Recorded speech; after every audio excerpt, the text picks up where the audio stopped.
Eric, Baker, naturopath. Thanks for coming back. Many people ask me, what are some of the best types of foods I can eat that act as an antibiotic? You know, something that actually helps to clean up the body, gets rid of unwanted bacteria. If there's parasites, inhibits the reproduction and growth of those. Something that works on culling yeasts that really sort of bloom or take off in the body. Well, the good news is there are many different types of foods or substances you can eat that actually have good, like anti-actions, okay? Anti-fungal, antibacterial, anti-parasitic. You don't need to always eat pharmaceutical drugs to get rid of something like we're led to believe, okay? So having a bacterial problem overgrowth doesn't mean that you lack antibiotics, that you need those, okay?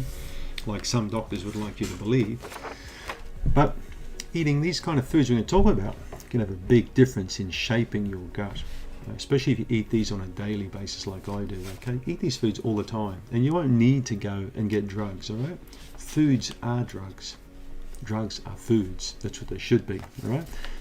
Hippocrates, excuse me, said something like that to that effect, didn't he? A long time ago. Right. Well, of course, top of the tree is garlic. The food that many people still, you know, comment on YouTube saying it's toxic, you shouldn't eat it, it's bad for your health, and are you stupid, don't you know garlic hurts you, and makes you wonder what planet some people live on. It really does. You only have to spend 10 minutes online and look at the research on garlic to see that even scientists are amazed at how good garlic really is, right? If we put it up against drugs like ketoconazole, fluconazole, this drug, or allicin, one of the active ingredients in garlic, beats a lot of these antifungal drugs hands down, right? We know the research on cardiovascular and cholesterol. There's tons of research now that validates the use of this in a circulatory sense, but also research now, University of Arizona in the 70s did studies on garlic and found that it matched or actually exceeded the potency of many pharmaceuticals that were used for similar kind of actions to antimicrobial, and it worked. So garlic, of course, when you heat it or cook it, you destroy some of the properties on it. So, excuse me, just get a small clove, cut it fine, mix it with a bit of lemon juice and a bit of olive oil, and just throw that on top of your food. It's a great way to have garlic into your diet. This is a par excellence antibiotic, right? Works really, really well. It's powerful. So that's the top. Another, of course, food that belongs to that allium family or the garlic family are onions, also shown to be antibiotic, have a cleansing action in the body. Raw onions, like raw red onions, even better. You've got all the flavonoids in them, different types of phenols and flavonoids which help to really curb the growth of E. coli and foodborne pathogens. So people who tend to get foodborne diseases or get sick when they eat certain meals, it could be a chicken sandwich or whatever, these are the sort of foods you want to include in your diet: garlic, onions, shallots, spring onions. Excellent. Try and get used to eating more and more of them raw, all right? Because it will make a big difference for your gut. There are also starches in these foods that really feed up the good bacteria of the bowel, boosting your immune system even more. Citrus, very good food, particularly citrus like grapefruit. Grapefruits are excellent. They really work to inhibit a lot of different types of parasites. And of course, grapefruit seed extract comes from grapefruit. But grapefruit's a great liver detoxifier and a liver immune booster. Grapefruit has many different actions on the body. There are flavonoids in it that have powerful effects on certain aspects of your immune system that can really boost it up. So try and get used to eating a little bit of citrus at least once or twice a week. We've got 30 citrus trees in the yard, so we tend to like citrus at our place. I've got lots of lemon trees, oranges, grapefruits, tangerines, tangelos, all those sort of things. They're just wonderful to grow. And if you don't eat them yourself, just hand them out to people. Honey. I didn't call you honey. Honey is the next food, right? So, being a beekeeper, you don't have to convince me on the merits of honey. Honey's amazing. It contains hydrogen peroxide, stops bacteria growing in it. It's good also for your gut because it stops bacteria growing in your gut. You can't compare honey like candy or ice cream. It's a completely different sugar. If you look at honey like Manuka honey, you've got this stuff in it called methyl glyoxal, I think it's called, and this really helps to heal wounds. So it's a wound healer. So some honeys are quite special like that. But you don't need to have excuse me, Manuka honey to get the benefits of honey.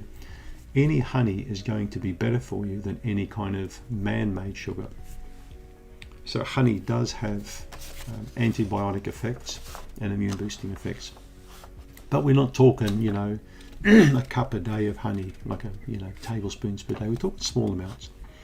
Cinnamon's definitely been implicated also. Excuse me, dry throat. Cinnamon's also been implicated with many different types of infections. It works for bladder problems, or throat problems, or coughs or colds.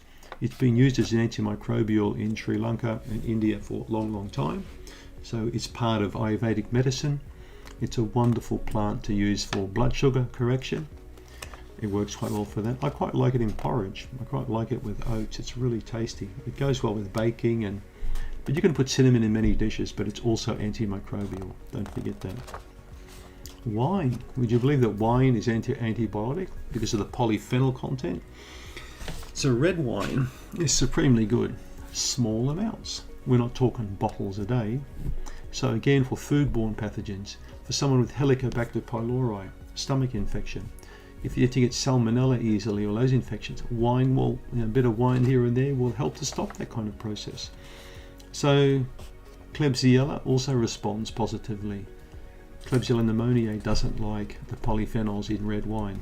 So tiny amounts of red wine in the diet actually quite good for you. And the next one is yogurt.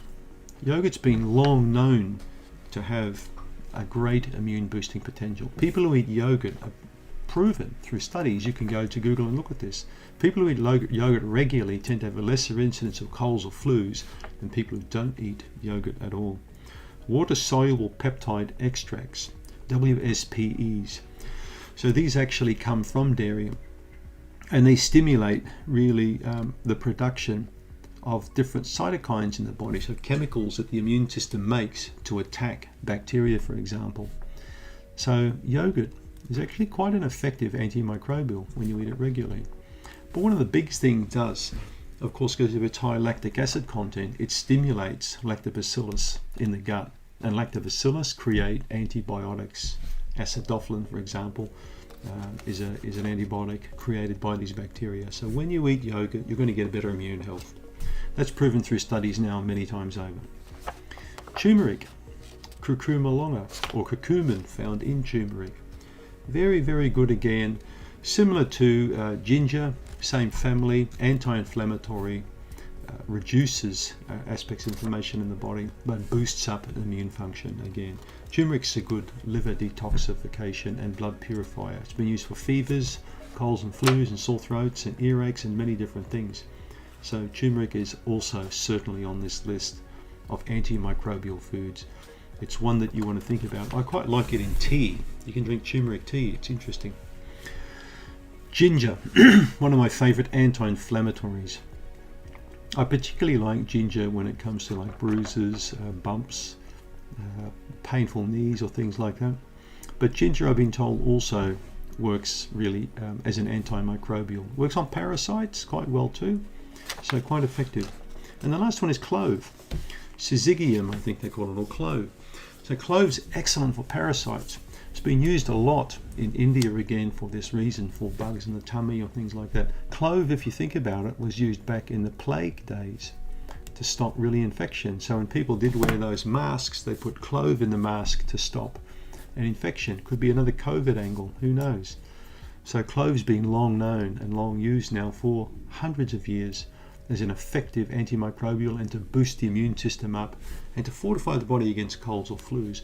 So that's a list of what I would call my 10 top or my favorite antimicrobial foods. I'll just read them out to you again.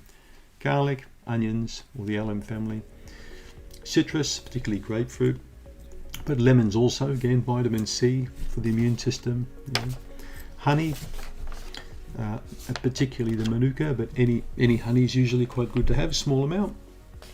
A really nice thing for winter time for you guys in the States is a glass of like filtered warm water, bit of honey in it, juice of a lemon in there, maybe a pinch of turmeric in there. It works quite well for flus and colds. Cinnamon's on the list, wine, red wine, yogurt, especially sour Greek homemade yogurt with culture and a good culture level, turmeric, ginger and clove. Thanks for tuning in.